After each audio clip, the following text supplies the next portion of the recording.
Panoorin niyo kung paano ko ulitin lahat ng banana cake na ginawa ko. Dito tinatanggal ko na yung toppings. Grabe, sayang talaga yung effort. Binalik ko na yung sasalin ko na banana cake. May pagkakamali kasi akong nagawa kapag binibake ko to. Kaya kailangan kong ulitin. Ako nga pala si Nurse Baker.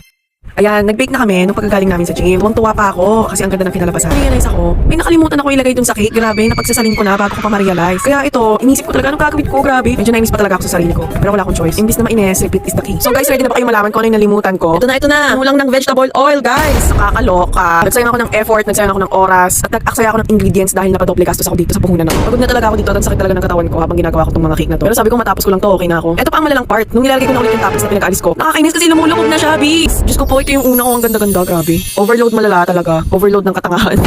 So, nag-decide na lang ako na lagyan ulit siya ng toppings. Kaya na. Sabi naman ng aking assistant baker, overload naman sa loob, okay na yan. At ito, madaling araw na nakapagsalang na ako ng mga cakes. After 1 hour, tapos na tayo mag-bake at makakapagpahinga na si Nurse Baker na nakalimutan ng oil sa kanyang cake. Siya. Hanggang dito na lang si Nurse Baker. Salamat sa panonood. Bye!